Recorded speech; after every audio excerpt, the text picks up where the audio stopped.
we foster a sense of inclusivity and create a more equitable society for our public servants and their dependents.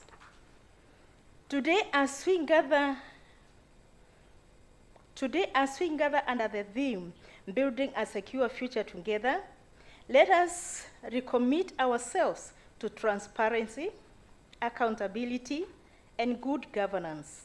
These principles not only guide the operation of the Public Service Superannuation Scheme, but also align the general motto of pension schemes worldwide, which is to safeguard our well-being and the prosperity of our members. Through our collective effort, we can build a strong foundation for the scheme and set the standards for excellence within our borders and beyond. I would like to express my deepest appreciation to all the stakeholders present in this annual general meeting, both physically and virtually.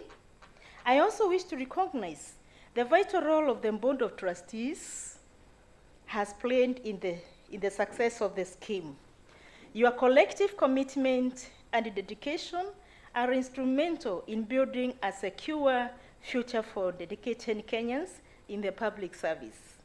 Let us seize the opportunity to reflect our achievements and raise challenges and explore new avenues for growth and prosperity.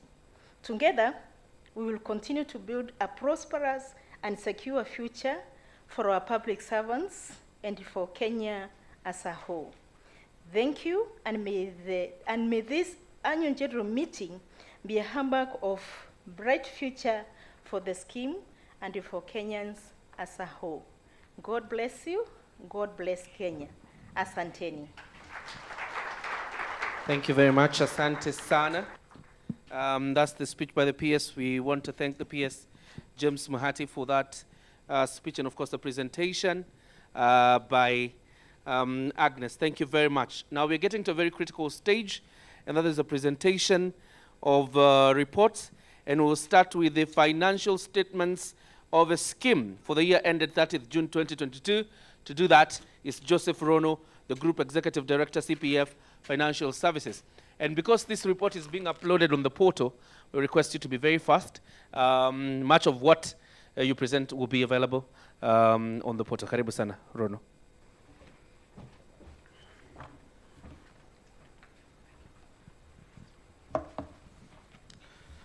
Thank you, MC. The PS, in his absentia for State Department for Economic Planning, Chairman, Board of Trustees, both present physically and virtually, our regulator, fellow service providers, distinguished ladies and gentlemen, good afternoon. Yes, so I'll run you through the financial statements for the 18 months period ended 30th of June 2022. And just to mention that part of the responsibility as anchored in the Retirement Benefits Act of the administrator is to help the Board of Trustees keep what we call proper books of accounts. So we did keep books of accounts, and the same was subjected to audit. So I'll run you through the financials, and then the auditor will give his audit opinion. So if you have the booklet with you, I want us to turn to page number 25. Page number 25 is a statement of financial performance. For a typical, if it was a company, this will be the P&L. This is basically the scorecard in terms of how we've performed during that financial period. In terms of, if you can go back to the previous, yes, the person who is running us through the slides. Yes, if you look at that particular page, the revenue attributed to members, this is basically contributions received from our members, was 41,418,455,563. The investment income which was earned during the period, it's been captured in the report as finance income, was 2,892,087,648, which when you sum the two gives us the total fund balances as at end of that period of 44,310,542,211. If we can turn to the next slide, this is basically a statement of financial position. Sorry for that correction on your booklet. It's not financial performance, but financial position. For a typical company performance, this will be the balance sheet. It shows where the figure of 44 billion we've read in the previous page. The question is, where are these assets? So we can confirm that in terms of the investments which were undertaken during the financial period, we did invest in a current investment of 35,973,149,438. Receivables from exchange transactions was 8.3 billion. This was basically contributions which fell due during that financial period, which was paid after the end of that financial period. And then we had cash and cash equivalent of 28 million shillings, thereby giving us a total value of assets read in the previous page, supporting the member balances of 44,310 million shillings, 543,211. If you turn to page number 27, that is not captured in the slides on the screen. This is basically a statement of cash flow. If you can move, yes, this is a statement of cash flow. It's actually on page number 28. And just to mention, ladies and gentlemen, why this report is very important. Normally, the transaction which is captured in the cash flow statement may not necessarily be reflected in the first two statements, which I have not mentioned. So it splits the cash flow movement during the financial period into three, but in our case, there are two main activities which was happening. One was cash flow from operating activities, where we received contributions of 44.3 billion shillings. This is both contributions, both received and receivable. And then the contributions which were receivable was 8.3 billion shillings, thereby giving us net cash from operating activities during the financial period of 36 billion shillings.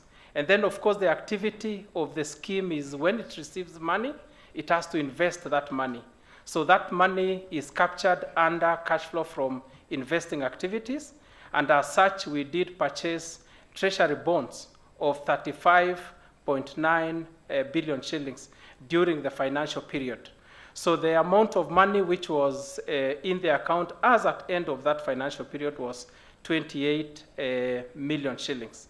So as such, you can see we received 36 billion, we invested 35, so 28 billion shillings was outstanding in our account. The other important report, which is there or is on page number 29, just a comparison in terms of the budgets which the Board of Trustees had put in place when compared to the actual performance.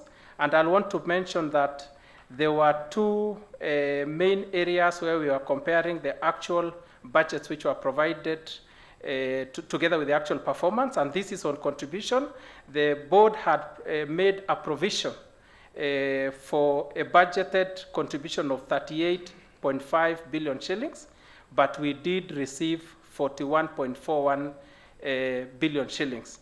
There was a positive variance of 7.32%. And the reason for that particular variance is that there were a number of employees who are converted into, who are on contract basis, who are thereafter converted into permanent and pensionable basis, thereby becoming pensionable and members of public service superannuation scheme. And that explains why we have that variance. And then on investment income, the board had projected an income of 2.5 billion shillings, but they managed to outperform that particular budget by generating 2.892 billion shillings, hence a positive variance of 15.68 billion shillings. Perhaps after this, you definitely need to clap for your trustees, is the reason why Chair has declared a significant return for the members, because they've been able to perform what they had projected during that financial period. So the rest, ladies and gentlemen, are just notes in support of the financial statements. And thank you very much. That is the report for the 18 months period ended 30th of June 2022. Thank you. Let's clap for Rono once more, and doing a fantastic job in terms of the report of the auditor. So the person making the presentation on behalf of the auditor, tumpigie makofi. You have your 4 minutes. Thank you, MC. My time here is dictated by the length of the report, but I will try as much as possible to restrict myself to only the important parts. This report is found on page 1 of your annual reports. So the chairman, members of the board of trustees, the acting CEO, secretariat, distinguished stakeholders, including the fund managers, custodians, scheme administrator, members present, both physically and virtually. Good afternoon. My name is Samuel Mushiri. I'm a Deputy Director of Audit in charge of external audit services for the National Treasury sector, and I'm here to represent the Auditor General, or the Office of the Auditor General. So I will read the report, but I will restrict myself to just the opinion and conclusions. The report comes in 3 parts. That is the report on the financial statements, report on lawfulness and effectiveness in the use of public resources, and lastly, report on effectiveness of internal control, risk management, and governance. So I'll start with the report on financial statements, and I'll read as the Auditor General herself. In my opinion, the financial statements present fairly in all material respects the financial position of the Public Service Superannuation Fund as at 30th June 2022, and of its financial performance and its cash flows for the period then ended, in accordance with the International Public Sector Accounting Standards, IPSAS accrual basis, and comply with the Public Finance Management Act 2012, Public Service Superannuation Scheme Act 2012, and the Retirement Benefits Act 1997, which was revised in 2020. So I now move on to the report on lawfulness and effectiveness in the use of public resources. As required by Article 229(6) of the Constitution, based on the audit procedures performed, except for the matter described in the basis for conclusion on lawfulness and effectiveness in the use of public resources section of my report, I confirm that nothing else has come to my attention to cause me to believe that public resources have not been applied lawfully and in an effective way. So I'll read the basis for that conclusion, because I have stated there is an exception there. So basis for conclusion: unremitted pension employer contributions. The statement of financial position, and as disclosed in note 4 to the financial statements and has been presented here, reflects a balance of 8.3 billion in respect of receivables from exchange transactions, which includes an amount of 7.8 billion in respect of employers' contributions due as at 30th June 2022. This is contrary to Section 8C of the Public Service Superannuation Scheme Act 2012, which states that not later than 10 working days after the end of the month in which contributions are due, the government shall remit an amount comprising of the members and the government's contributions to the custodian. As at the time of the audit, which we carried out in February 2023, and which was more than 7 months after the contributions became due, out of the balance of 7.8 that reflected in the statement of financial position, only an amount of 4 billion had been received, leaving a balance of 3.8 billion unremitted, and unless it is paid together with the penalty provided for under Section 6(2) of the Public Service Superannuation Scheme Act 2012, contributors stand to lose returns that would have been earned had the contributions been made or had they been received in time. In the circumstances, therefore, we found that management was in breach of the law. I happen to be in the same premises as management and secretariat of this scheme, so I've been talking to them about this. They say the situation has been improved. Has improved. Maybe they can clarify. Report on effectiveness of internal control, risk management, and governance. As required by Section 7(1) of the Public Audit Act 2015, based on the audit procedures performed, I confirm that nothing has come to my attention to cause me to believe that internal controls, risk management, and overall governance were not effective. There was no exception in that report, so we found everything to be okay regarding effectiveness of internal controls, risk management, and governance. So this report is signed by CPA Nancy Gadongo, CBS, Auditor General, Nairobi, 8th March 2023. Once again, I thank management for the cooperation that they accorded our team. Thank you, Chair. That will be all.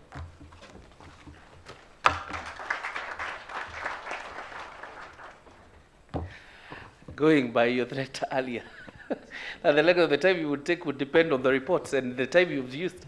You're a good gentleman. Tumpige makofi. Thank you very much. Ladies and gentlemen, I think at this point we need a proposer and a seconder for that report.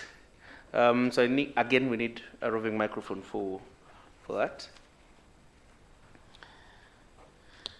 I think there's Jamhuri.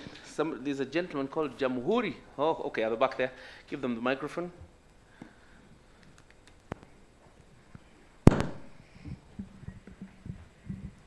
My name's Jamhuri Labarakwe. I propose. Thank you. Let's appreciate Jamhuri. Then we need a seconder. Daktari, go ahead. Dr. Samson Momo, a member of the scheme, and ideally second the audit of the report. Thank you. Fantastic. Let's appreciate ourselves. We're making some very good progress. Now, ladies and gentlemen, allow me to bring Steve Biko, the General Africa Asset Managers, and they have a presentation of the fund management report. Tumpigie Biko makofi. Hivyo ndio mnapiga makofi, ni njaa.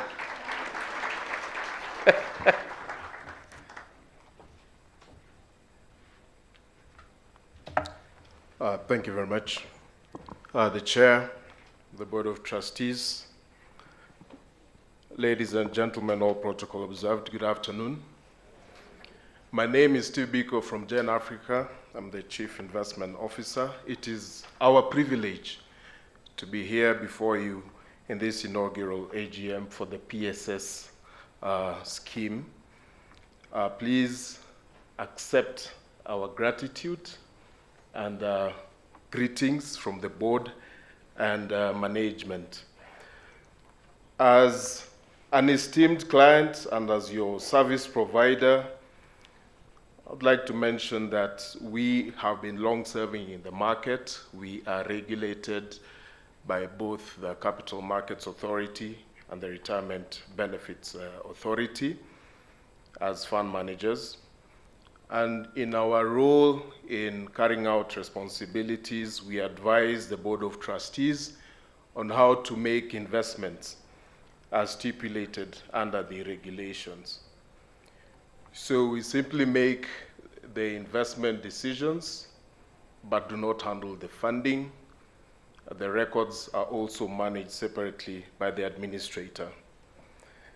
In light of that, just looking at the economic and investment environment under which we operated, 2021-2022 was a challenging period, as already mentioned by the chair in his remarks.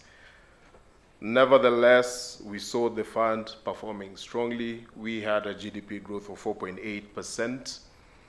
That was lower from the 7.1% of the previous year.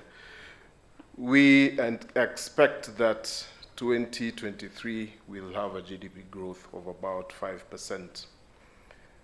Again, in looking at other key important aspects of the environment under which we operated, we saw a weakening of the Kenya shilling in that particular period by about 9.3%. Nevertheless, we have since seen some sort of stability in this particular period after that slight depreciation. And a lot of that also was impacted by the demand for foreign currency within the local market. Other key drivers such as inflation continue to be a challenge. We have just seen the prices for energy being read out and have continued to increase. Nonetheless, continue to position the investments in tandem. We have seen interest rates increasing. The return that was read out is as a result of where the investments are made. And we have seen as interest rates increase, we position accordingly with rates of close to between 13 and 15%. The stock market also has indicated a very challenging period, but this fund, being conservative at the moment, doesn't focus very much on the stock market. We really focus more on the fixed income side of investments to cater for the need of the fund, both in terms of liquidity and also the long-term investment requirements. Looking at the fund itself, we closed the period of June 2022 at 44.3 billion. Subsequently, into 2023, by way of update, the fund is already up at 78 billion as at the close of May 2023, and as we speak, up to 78.5 billion. So there has been tremendous growth in the fund, and the investments continue to yield positive returns. In terms of outlook, we continue to monitor GDP growth, as already mentioned. Inflation and the interest rate movement in tandem, I'll continue to look at in terms of how we position the investments of the fund. We understand where the currency has been moving, but currently the diaspora remittances that we have seen and also funding from various partners of the country has led to stability in recent time, and so we continue to look at that and the impact that that will have on the fixed income side of things. So in terms of strategy, just to mention in finality, is to look at diversification of the portfolio. We have been very strong in the bond investments, currently looking at pushing more into the treasury bill space, and that will lead to optimization of the return for the portfolio, and also looking at the current market cycle to see how best to position. With that and those few remarks, thank you very much, Chair, Board of Trustees, and to the members present. Thank you.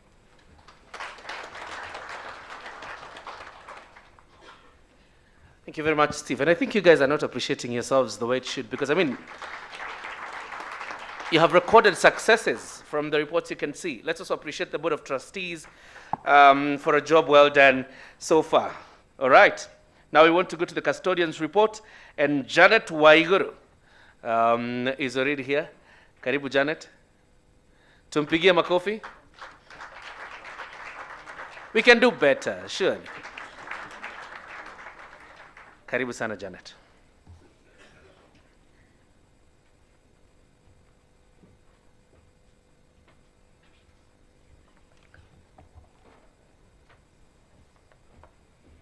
Chairman, Board of Trustees, trustees present physically and virtually, members of the scheme present and also present virtually, our representative from our regulator, Retirement Benefits Authority, fellow service providers, distinguished guests, good afternoon.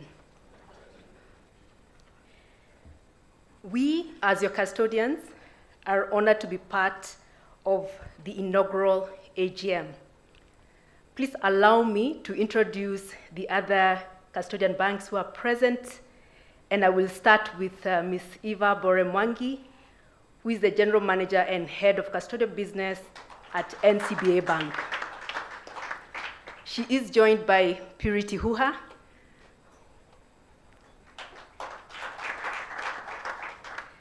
Mr. Eden Kaberere, who is the Head of Investor and Custodial Services at the Cooperative Bank of Kenya,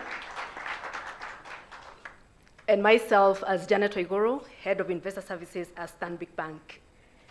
You will be delighted to note that as your custodian banks, we are licensed by the we have three regulators. That's how many there are. So our principal regulator is the central bank, as commercial banks, the Retirement Benefits Authority, as to be able to offer these services to pension schemes, and the Capital Markets Authority. So our role as the custodian is to ensure safekeeping, and safekeeping primarily means ensuring that the assets of the scheme are safe. In whichever investment that the fund manager undertakes under the instruction of the Board of Trustees, we are required to ensure that those are held securely.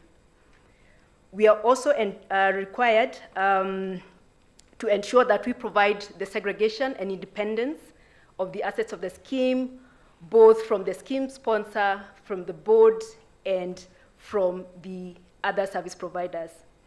So it is therefore our responsibility to ensure that we have segregated accounts for this scheme to hold the assets, and we work in partnership with the fund manager to ensure that as they undertake those investments, we are able to ensure the delivery of the funds and the delivery of the funds in as far as settlement is concerned, and receiving the assets that have been procured.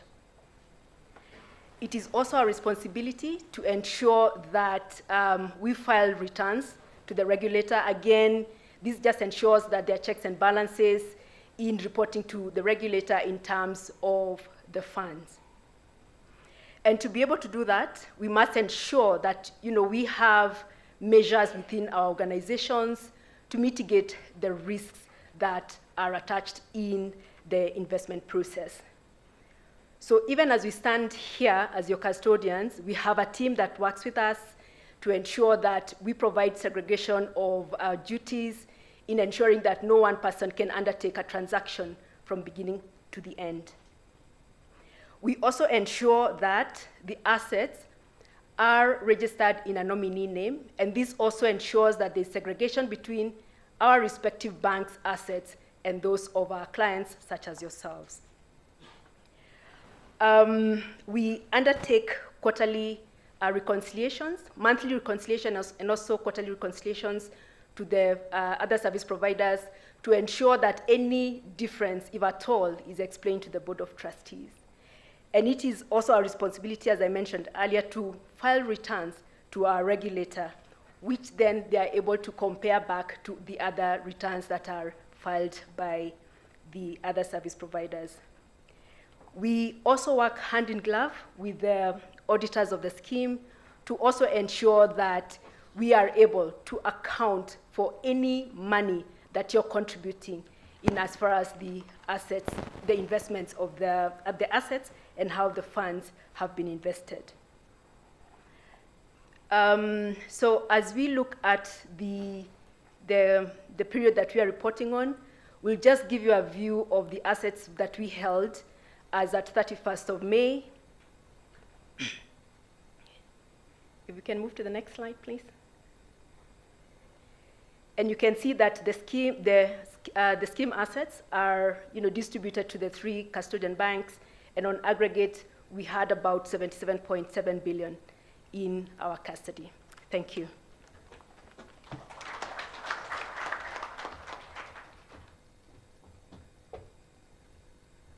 Thank you, Janet. I was just wondering whether it's banking jargon to say you're working hand in glove, because what we are used to is working hand in hand. Now, working hand in glove is a new one. But anyway, let's proceed. George Okioma is the CPA Financial Services Director, Operations and Marketing. He's going to be doing a presentation of the administrator's report. Let's appreciate him as he makes his way here. George.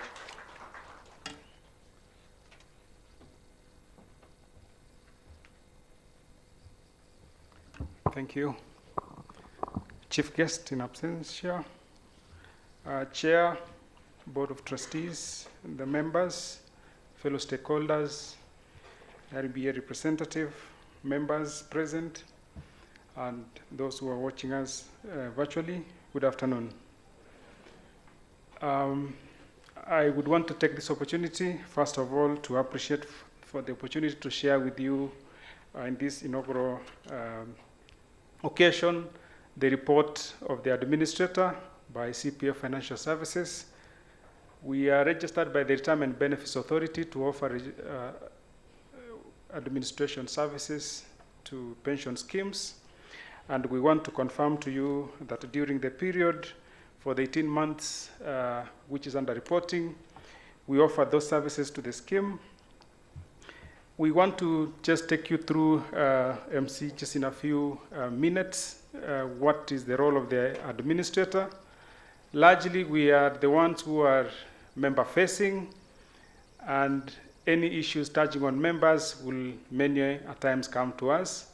Our role as the pension scheme administrator is to keep records.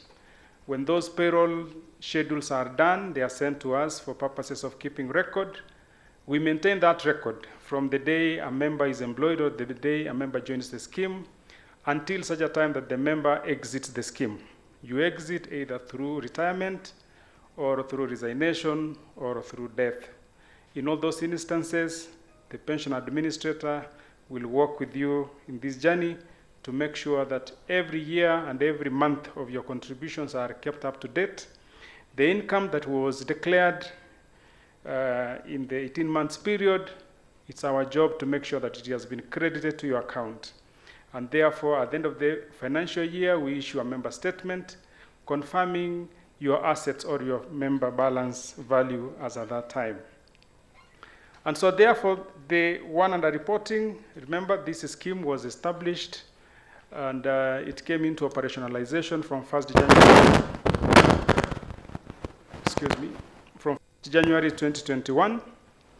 And therefore, for those 18 months, some of you could be asking what happened to our period in the past. Just to confirm to you that the regulations and the Act has provided for the safety of your service in the past. That is the service to 1st January 2021. It is well preserved in the old scheme for those members who were members of the old scheme under Cap 189. And therefore, those benefits, in the event of you leaving, they will be paid to you at the point of leaving, both into the scheme, such that then, just to confirm to you that nothing is lost, in case you haven't seen that in your member statement. The pension scheme you are in under the PSSS Act is called a pension scheme, meaning on retirement, you will get 1/3 of your savings as what you've saved as a cash lump sum, and 2/3 will be paid to you as a monthly pension, in retirement. So therefore, all that cumulatively, what is important is the contributions are kept up to date. Of course, as much as possible, the fund manager, together with the advice of the trustees, is to make sure that the returns are optimized such that then you are able to get a good return. And therefore, this is a departure from the past, but what is important is that on retirement, you will be getting a monthly pension which will be paid in what's called either in form of an annuity, that's a monthly regular pension which is purchased from an insurance company, or from what's called an income drawdown, which will be maintained by the scheme. In the event of early exit, the same we've mentioned, so long as you've qualified for the benefits, those benefits will be paid to you. Currently, they are capped. If you leave before normal retirement age, it's just 50% of your savings, both employee and employer, will be paid to you. and the balance will be retained in the scheme and will be paid to you on retirement in line with the rules of the scheme. Okay? So, next please. And so therefore then, in the event of death, the scheme provides that your beneficiaries, whom you will have nominated at the onset of you joining the scheme, your beneficiaries will be paid what has accumulated in the scheme, as well as a life assurance benefit, which is paid by the scheme. That will be paid to you as a multiple of 5 times your annual pensionable salary. That is what is paid. Just to note that your contributions into the scheme at the onset were basically in line with the provisions in the Act, were provided that in year 1 of the scheme, they were at 2.5% of your salary. That was in 2021. In 2022, that was graduated to 5%. And in 2023, it now settled at 7.5%. So that's what you've been contributing. And the employer, with the government of Kenya, has been matching at 15% year on year.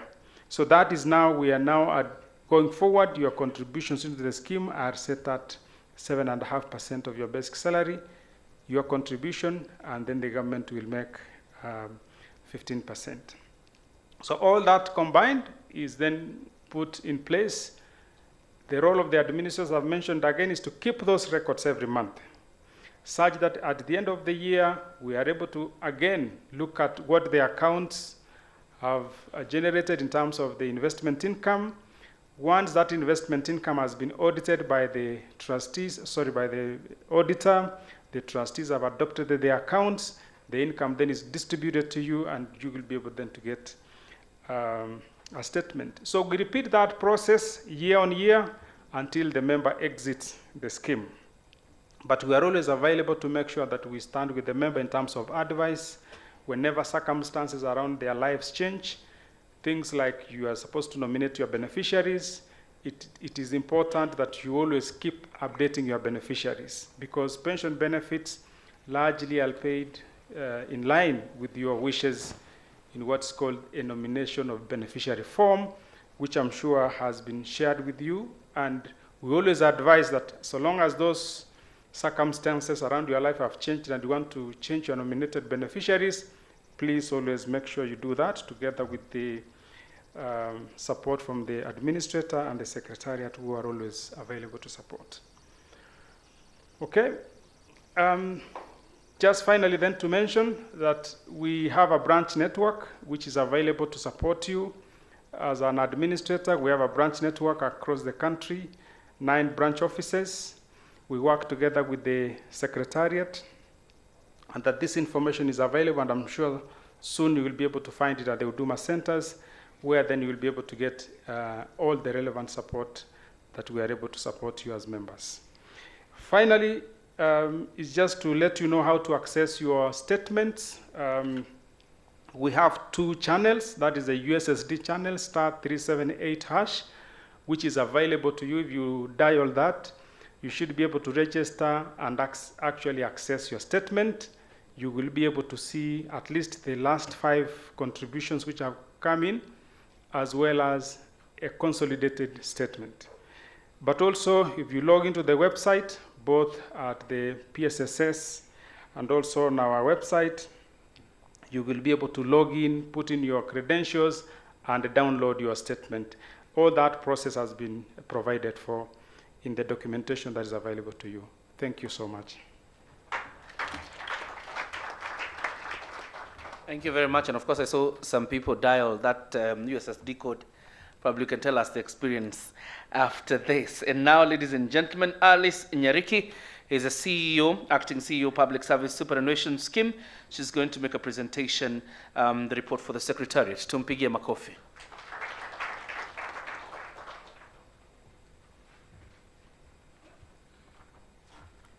Chair, the Board of Trustees,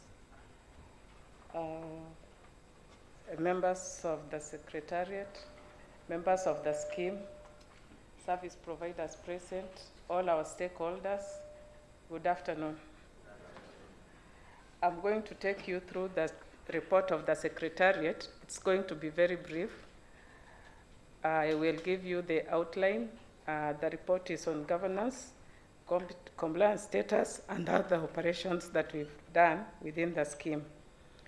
Under the governance structure, we have the trustees, as the chair mentioned. We have 9 trustees, and the trustees have been appointed under Section 10. They were appointed 3 months prior to the commencement of the scheme. Then under that, we have the CEO and the management. The management is lean.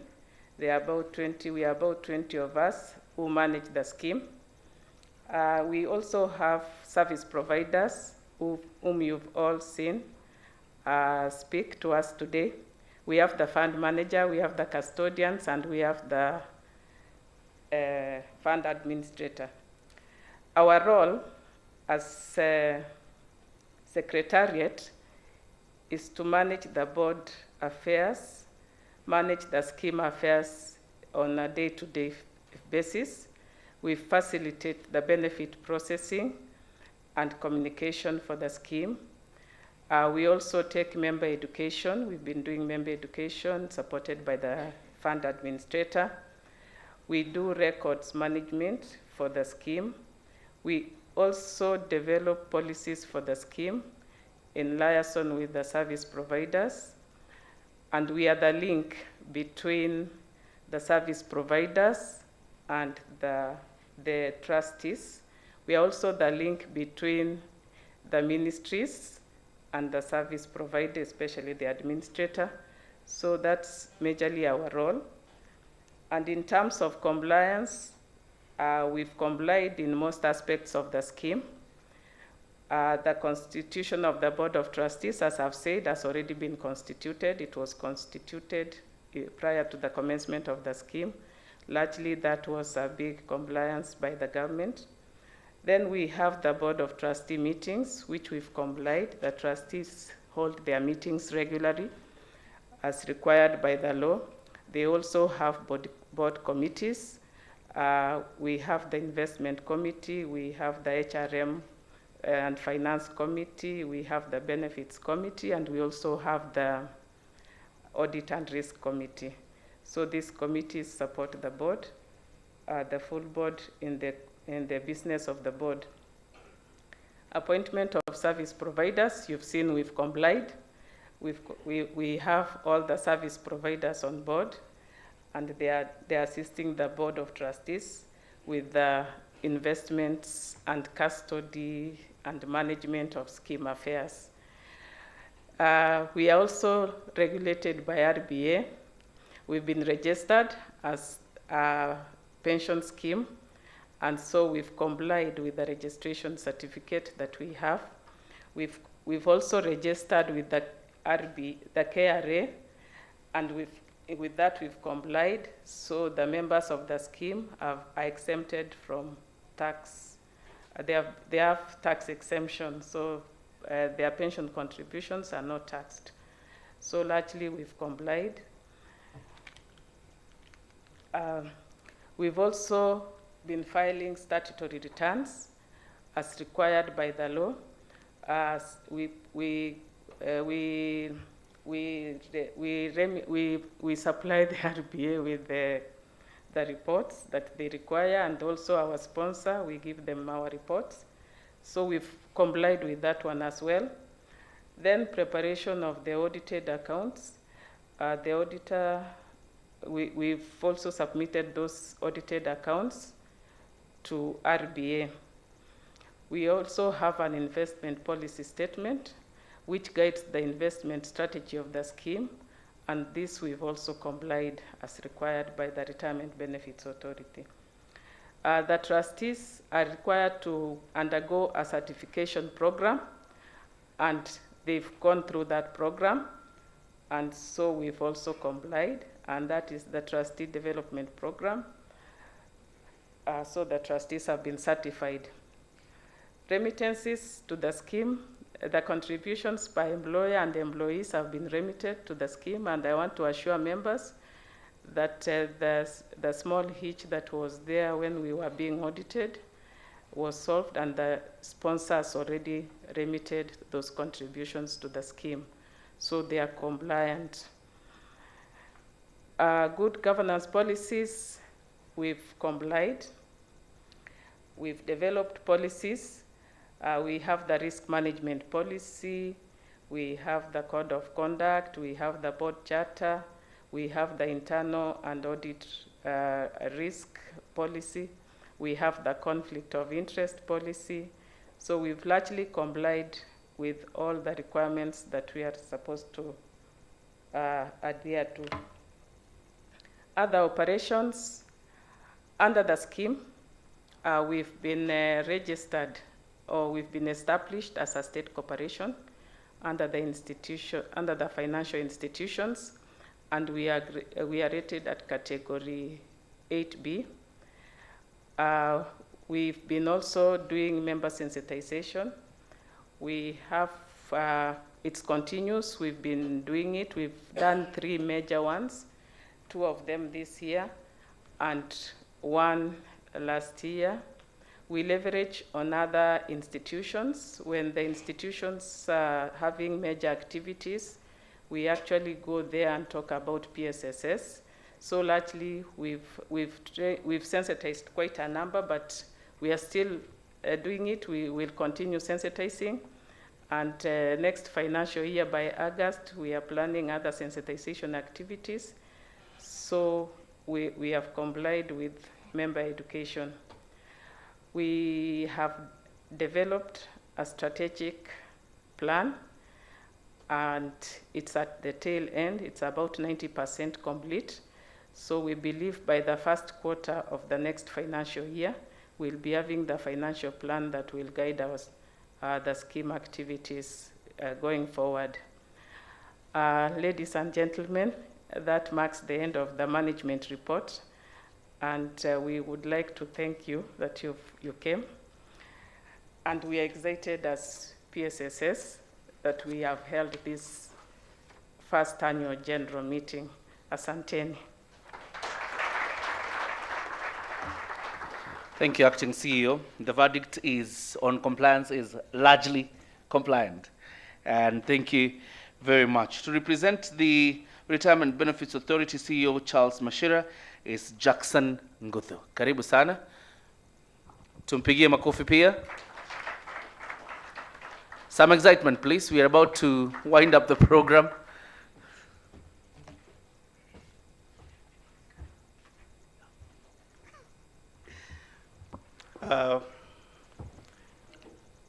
The Chair Board of Trustees who are here, service providers, and distinguished members, good afternoon.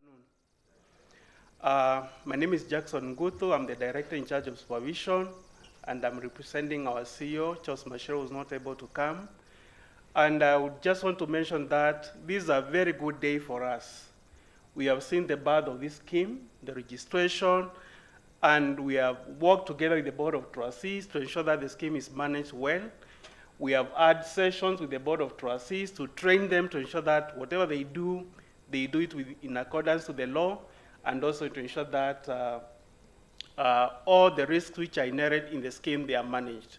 So we have worked together with the Board of Trustees, and I'll confirm that the trustees have done very well. Now, people have been talking about RBA. Who is RBA?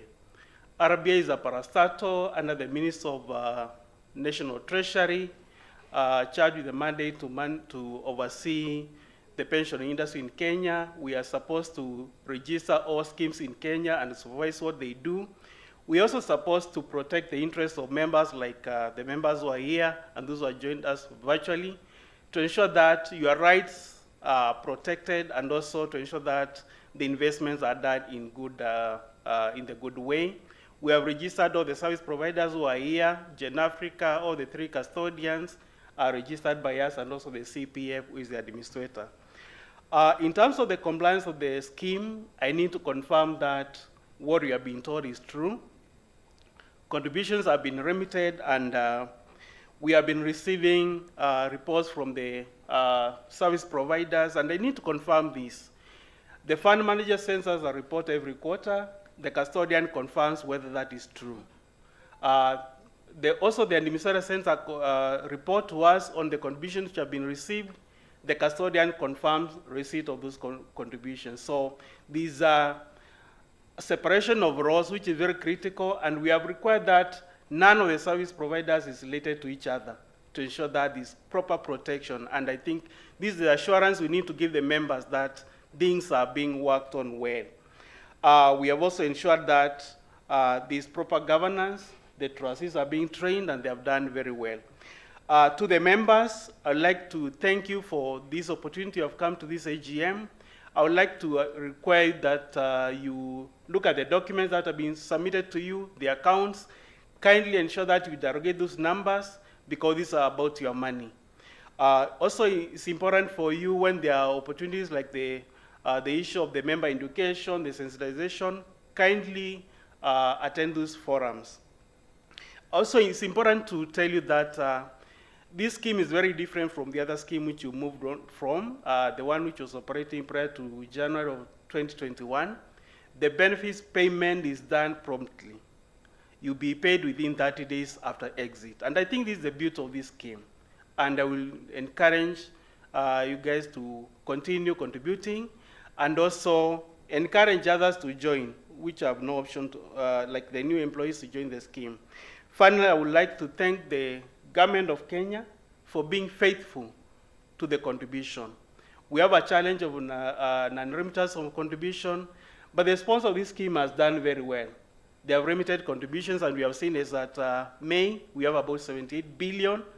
It is the second largest scheme after NSSF, and I think in a period of about 3 or 4 years, you'll be the largest scheme. So it is a scheme of interest to us. It's a scheme we have committed our resources to support and ensure that all the required support is provided to the scheme. And more importantly is that members, you need to continue making additional voluntary contributions to take care of your retirement needs, and especially the post-retirement medical needs. And also, finally, we as an authority, we do retirement planning, and we are very happy to partner with the Board of Trustees that whenever you want to have retirement plannings, we'll be able to facilitate. Others, thank you so much.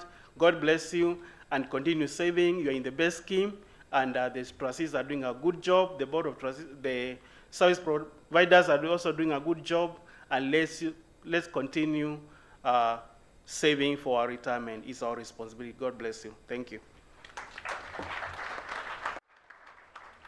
Thank you, Ngudu. A mark of approval from the Retirement Benefits Authority. Ladies and gentlemen, we are coming to the tail end of this program. George Okioma is a favorite in the program, so I'm asking you back once more to do the presentation on the remuneration of trustees, and then we'll be kind of closing. George.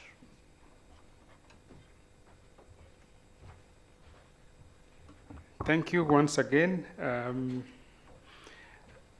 I want to confirm to you that in line with the best governance principles and in line with the remuneration policy adopted by all the industry players and as guided by the Retirement Benefits Authority, the Public Service Superannuation Scheme Act number 18 of 2012 under clause 18 provides for remuneration of trustees.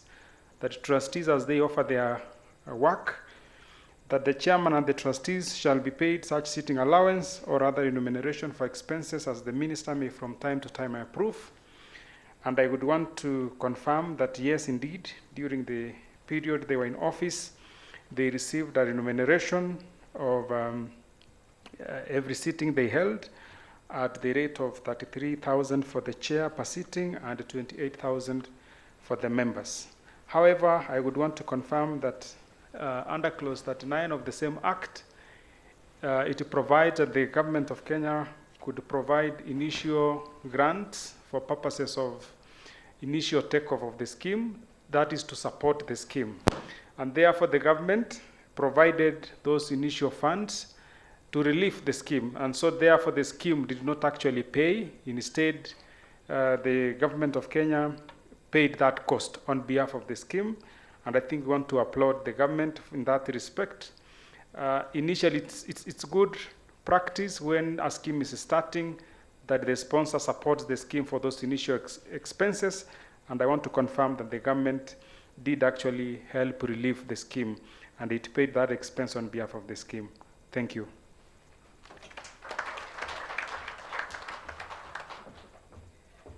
Thank you, Judge. And of course, for confirming that they were paid by the government of the Republic of Kenya. That's why you're going to ask them questions, right? So I want to have about 3 roaming microphones. We are in the Q&A session. So if you have a question, you shoot directly to the person you want to field your question, you shoot, and I'm sure they will shoot up with an answer. So if you have a question, just lift up your hand, and we will give you the opportunity to ask. You shoot your question, then the person you have shot the question to will shoot up with an answer. You have questions? Your members really appear to be very satisfied with the job you're doing. Guys, there's a question? Yeah, go ahead. I'm only going to take 5, so that's the first. Go ahead. Okay, thank you. My name is George Gibore. I'm a member, but I also represent the clinical officers in the country. My question is regarding page 25, and also in regard to what Georgie has responded, that our trustees are paid by the government. So this shows that the expenses are 0. Does it mean that this scheme never spent anything in terms of administrative costs, sensitization, or any other expenses? Thank you. That's the question on expenses. I was actually hoping you would ask whether the scheme will support you as you go on strike. Thank you, Gibore. Another question? I'm already standing. Okay. My name's Adam Katana Shahenza. I'm a member of the scheme. Equally, I represent civil members in Nairobi CBD, the branch secretary in Union of Civil Servants. I have 2 questions. The first question is that I'm happy by this meeting. I'm really delighted because I've learned a lot of things on the same. I'd like to echo my friend who just said that whatever you are contributing is being is very well monitored, and we can get a balance or a mini statement by dialing *378. I've tried dialing it, and indeed, it has brought my balance very fast. And when I try to check my mini statement, I've seen a variance of around 1,000 shillings, because what is recorded there is 2,200, and on my pay slip, I'm remitting 3,300. So maybe in that category, if it's well explained, I'll appreciate. Number 2 question is that I appreciate the scheme is very convenient, and we are working forward to make sure that we make it better to an extent that it's being paid, I'm told, within 30 days. Once you exit, you have your payment. There are members who have called me, they're telling me that those who are in the scheme, they were contributing the scheme, and by bad luck, their beloved ones died, assuming they were below 45 years. To date, they're still waiting for the payment, yet the scheme pays just within 30 days. If somebody can assist me under that question, will be very much appreciated. Thank you. Just a moment. Who is deceased in this case? Is it the person who was contributing, or? The principal. Okay.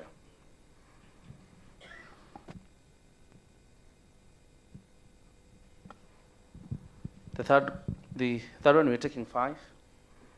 My name is Vivian Andai, and I'm a member. According to our last meeting, which we had at the Kenya School of Government, we were told there was the PSS had negotiated for NSSF contribution. There was a certain tier which you were not supposed to contribute.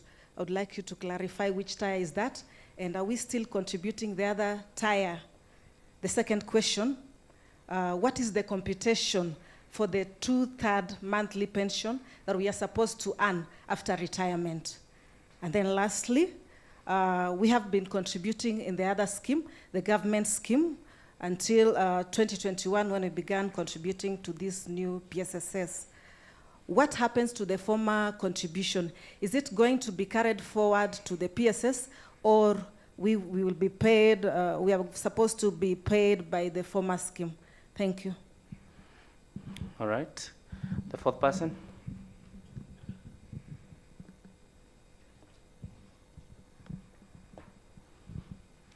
Do you have? Okay. Thank you. Uh-huh. My name is Francis Ivo from Kupet, Nairobi branch. I have one question, and the other one is just a concern. I'll start with the concern. I'm a member, of course, of the scheme. Most of our members would really want the board to stick to the bond, the treasury bills and bond investment, so that they don't go to other investment like the housing thing by the government. And if they're supposed to go to such kind of investment, maybe they should loan the government, so that at the end of the day, if the house thing does not bring returns, the government will still pay us. We don't invest in investments that will end up making members to have losses. And they have done that before in the circles and in other places. So please, I really requesting you stick to the government bills and the treasury bills and bonds. Then secondly, the issue of the Star 38 thing. It is our wish as the board you liaise with our employers, so that the financial or the members' contribution are found on their payroll. That the amount of money somebody has contributed can easily be seen. The total amount he has contributed can easily be seen, plus the government one can easily be seen on their payslip. And again, at the end of the financial year, of course, there is some interest we have earned. Let that amount also be seen. The interest for each member be seen on their payroll. Thank you. The last person.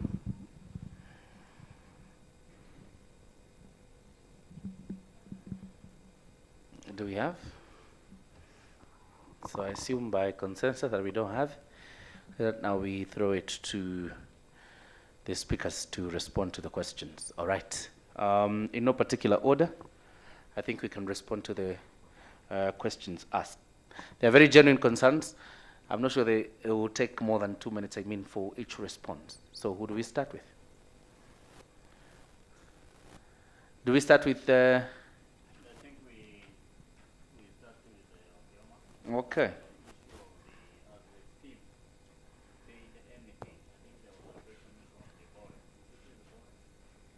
Gibore.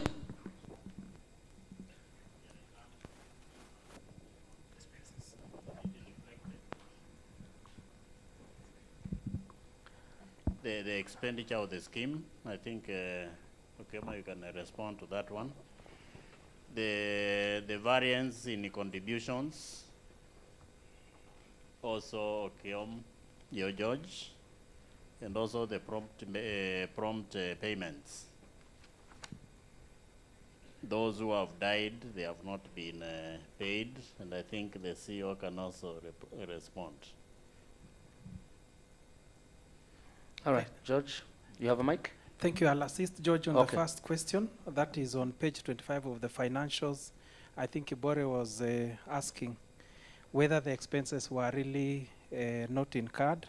And I'll want to mention to Kibore that, and the general members, is that the reason why you're seeing expenses reading 0 is that George had mentioned about Section 39A of the PSS Act, which provides that in the initial year, the sponsor will be supporting the scheme in terms of expenses.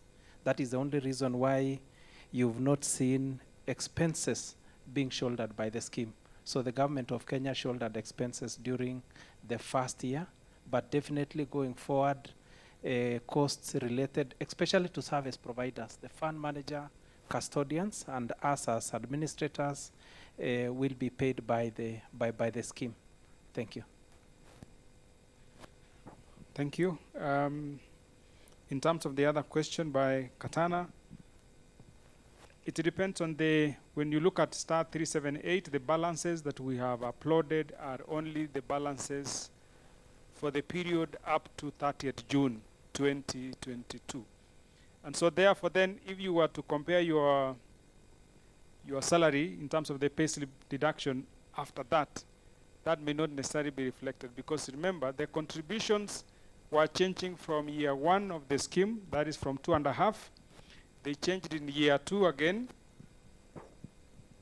to 5%, and then now in 2023 at 7.5%. That is for employee contribution. So unless it's a specific one, I look at your payslip, then I'll be able to check, because I don't know which payslip you're looking at, whether it is for this year or last year. So it's good to make sure that you are comparing like with like. But in case of any discrepancy, we are always available to support. In terms of the death gratuity, settlement hasn't been effected. We are aware of the cases which are related to death. Those are issues we are dealing with together with the Secretary, and I'm sure the CEO will comment on that. Remember, a number of employees, except those who were employed from 1st January 2021, had a past service, meaning you were members of the previous scheme. Now, in the event of death, it means that then those contributions have got, that benefit has got to be computed in the old scheme, and then it's paid into the new scheme, and then it is settled. There are some issues around it which we are sorting it out, and I think immediately after we have now finalized this AGM, remember we also needed to update those members who have passed in terms of their contributions as well as their income. We should now be able to start rolling out the payout of those, a number of those exits which are as a result of death. The question from Andai, NSSF contribution, if you look at the NSSF Act, the last clause, clause 60, this scheme is exempt from tier 2 contributions. Now, NSSF Act came in, it provided that all employees who are working should be compliant in that respect. There is tier 1 and tier 2 contributions, but for purposes of this scheme, there is tier 2 contributions. We may need another session just that we'll be able to explain to you what is tier 1 and tier 2 and how you can be exempted. But I think largely what we are saying is you are exempted from tier 2, and tier 2 is the highest in terms of the number of contribution. In year 1, the statutory contributions under tier 1 is 6% of your salary. That salary is defined under the NSSF Act as 6,000. So when you do 6% of that is 360. Tier 2 is the difference between that salary and actually the salary which has been gazetted. So that contribution is around 720, and that 720 is what's supposed to go into your tier 2. Instead of going to tier 2, that contribution goes into your PSSS scheme. So that exemption has been provided for under this act, under clause 60, that members who are members of the PSSS scheme are exempt from tier 2. As to whether then you are supposed to contribute to tier 1, perhaps the CEO will comment on that, how that is supposed to work. But for now, those are how they will receive their contributions. What happens to former contributions? Unless these were contributions which you did under the PSSS Act, those contributions definitely will be transferred. But if there were contributions as a result of those who are members under CAP 189, the old scheme, I'm sure they will be treated as such.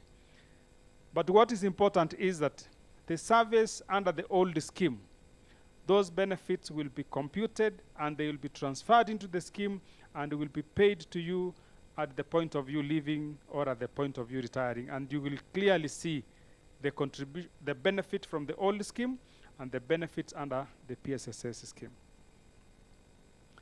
The question from Francis the assurance in terms of that we will not invest this money in the housing. Investments in our pension scheme, as my colleague Steve Biko mentioned, and the way they are guided by the Retirement Benefits Authority investment guidelines and the investment policy statement of the scheme, they are well provided and well guided.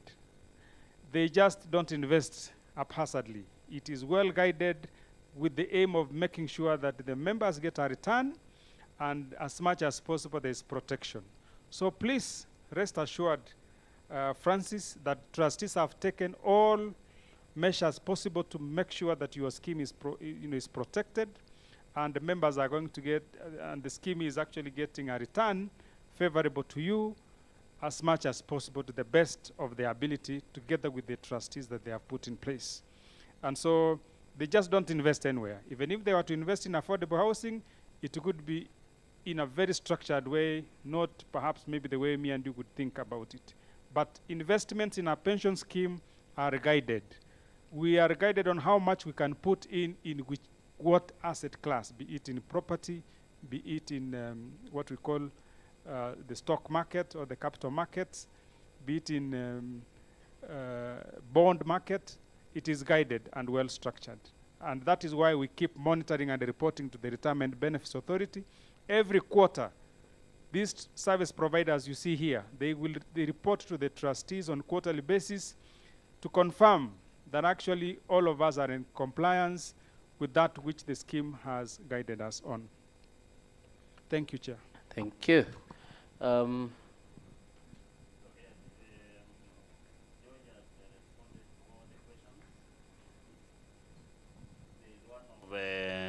The administration expenses, and the CEO is going to respond to that. There is also the question that the computation. I think there was a question on computation.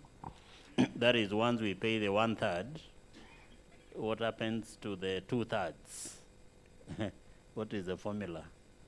I think it's a question that has been asked many times. Yes. So I think, George, you respond to that one, as the CEO will respond to the administration expenses. Thank you, Chair. Sorry, I forgot that one. At the time of you retiring, the scheme provides that what you have saved on retirement, you hit age 60. Assume, for example, you have saved 3 million, just for illustration purpose. Then you will be paid 1/3 of that money, which is 1 million. It will be paid to you cash. But I want to underline that there is a taxation which comes in. Then the 2/3 of that 3 million, which is 2 million, will be paid to you as a monthly pension. So you are asking, how do we get that monthly pension? So that 2 million, we will work together with the member that we get what's called a quotation from an insurance company. That's an option. So we ask them, this member is retired, she's 60 years of age, how much will, for example, insurance company A, which provides what we call annuity products, those are regulated products, how much will you pay this member for life? So they will say, with the 2 million, we will pay that member maybe 21,000 for argument's sake. So that is the amount you will be paid for so long as you are alive. 21,000 will be paid to you. There's an option of buying what's called an escalating annuity, meaning every year it increases by maybe 3 or 5%. So that will be paid to you for as long as you are alive. In the event of your death, what has remained in terms of unutilized benefit will be paid to your nominated beneficiaries. The other option, if we don't buy an insurance, that was called an annuity, is that money, the 2 million, will be put in what's called an income drawdown. An income drawdown is a product which has been provided for in the scheme, and your scheme provides for that benefit that it can be paid. It's basically a fund. We put that money in. Instead of us transferring that money to an insurance company, we'll be paying what we call a drawdown. You draw down a portion of that 2 million every month. The balance which remains in the scheme keeps on being invested. After 10 years, then we look at how much has remained in. If you still want to continue with that arrangement, so be it. Or then now, we say, let us buy an annuity.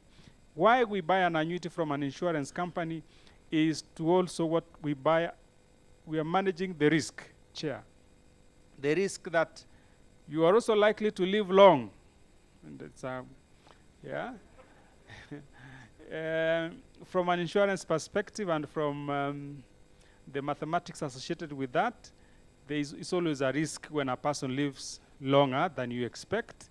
It's also even to you as a person, meaning that when we will be teaching you about pre-retirement planning, you need to make sure that you provide for yourself, that you are going to live long, and how are you going to finance your life after retirement. So you have a risk that you need to cater for and cost for. So if I'm going to live longer in retirement, maybe 40 years after retirement, who is going to take care of myself? Where am I going to get money for my upkeep? That is why we hedge that risk, or we buy that risk out to an insurance company who will then be able to cushion that risk. As they cushion, they guarantee that they will pay you your 20,000 for as long as you are alive. So those are options we normally will be keeping, educating you on regular basis. But more importantly, for those who will be retiring, we'll be having individualized sessions, Chair, such that then members are able to make an informed decision. Thank you. Okay, thank you. It's just one question that has not been answered, the administration expenses that are not shown in the financial statements. Remember, in the first year, for the first 18 months, the sponsor continued to fund the expenses of the trustees and the scheme, and so we didn't incur,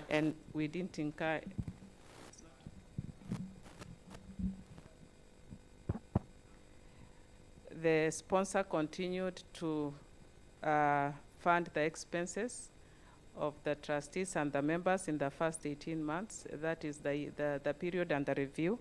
So we didn't incur any expense as the scheme.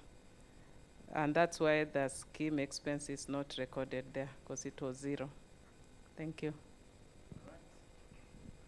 Then, absolutely.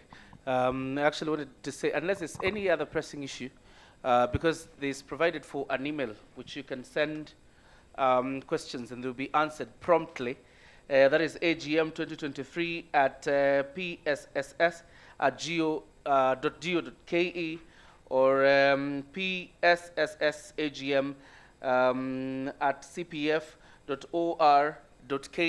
Those 2 emails, you can be able to send in your questions if you have any other pressing matters, and they will be answered by the experts here, because today is a Friday, and I'm sure the Honorable Akelo Misori wants to go to Homa Bay. All right, ladies and gentlemen, at this point, allow me to bring you Trustee Michael Kageka to give us the vote of thanks, of course, as we approach the end. Tumpigie makofi.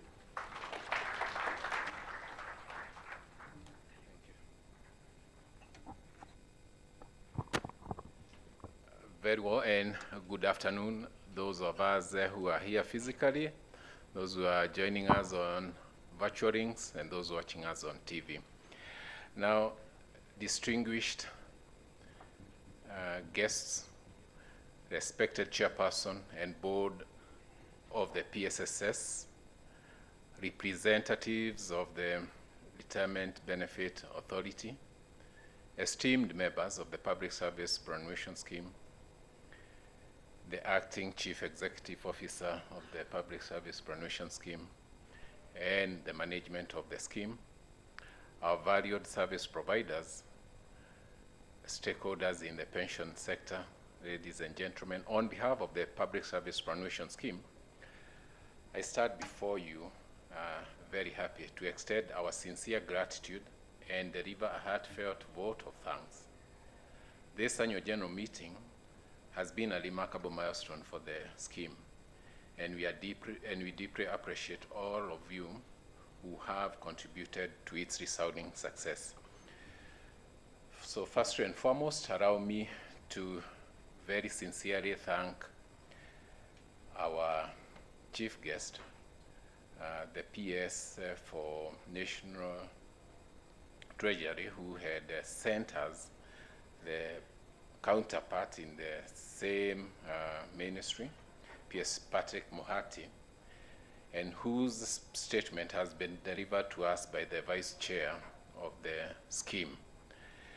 You do, of course, understand the activities that were with us today and the change of the timings and the reason why, therefore, the statement was delivered through our Vice Chairperson.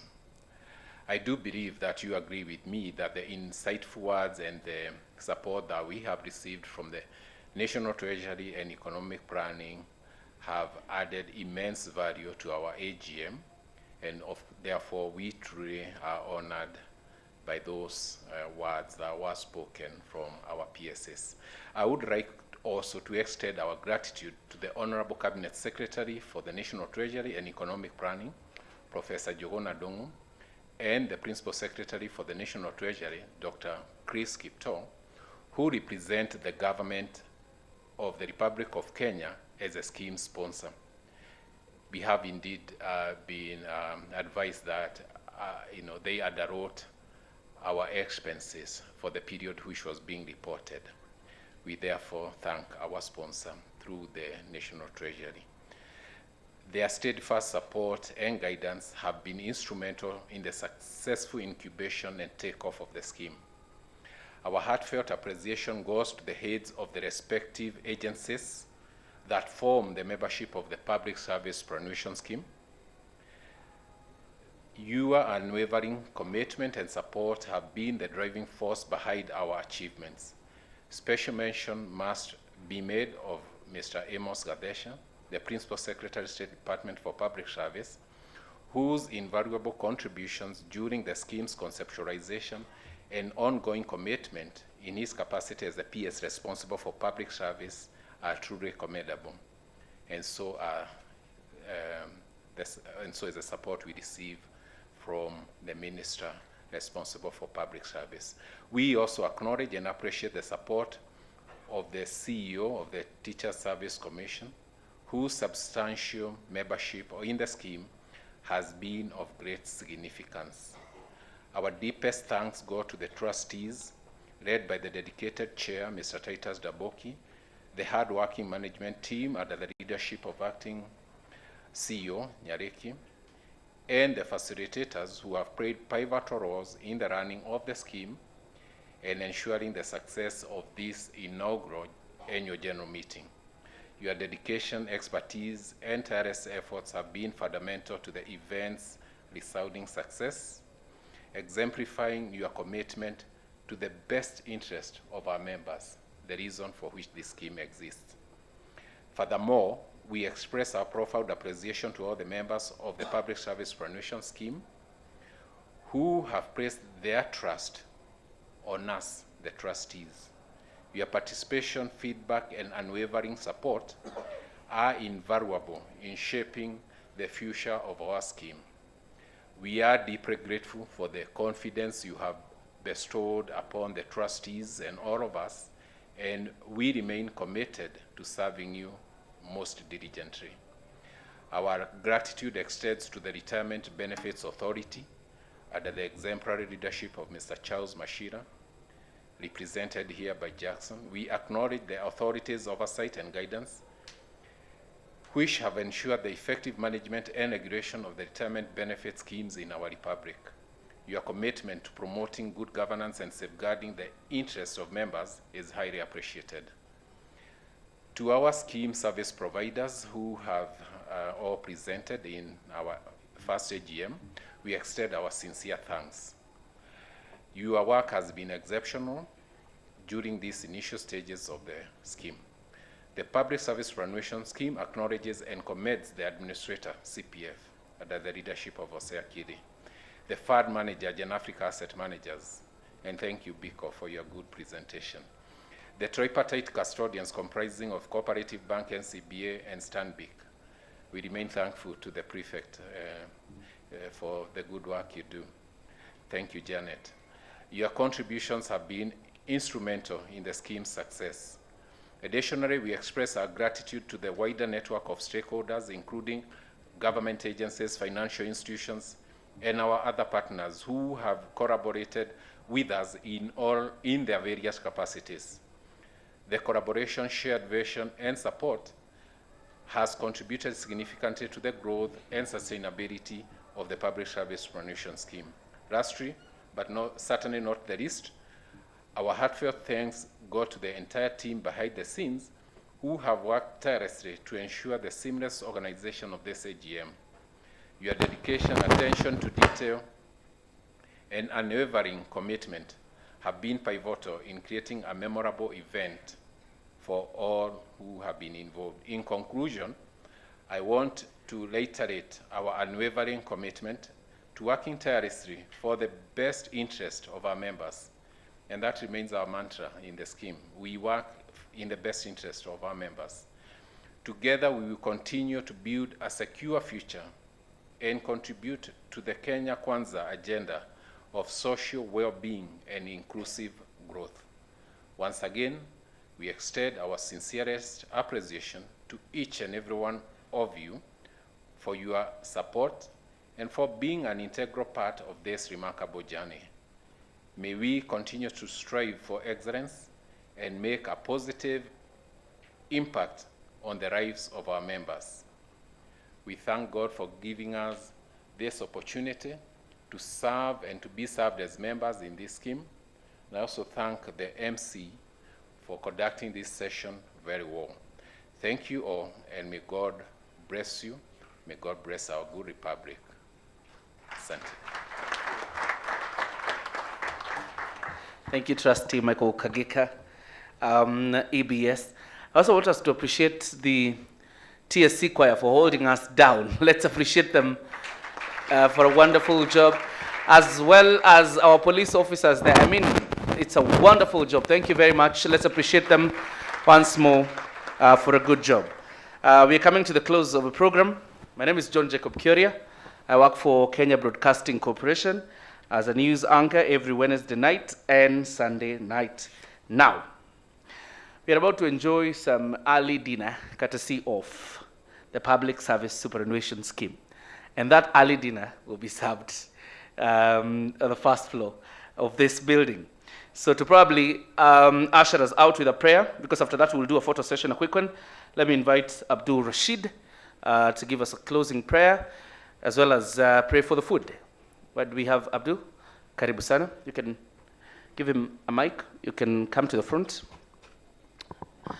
I wish you could be all upstanding as we pray the final prayer before we exit.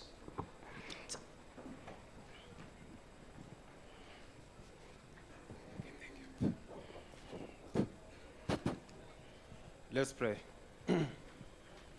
أعوذ بالله من الشيطان الرجيم بسم الله الرحمن الرحيم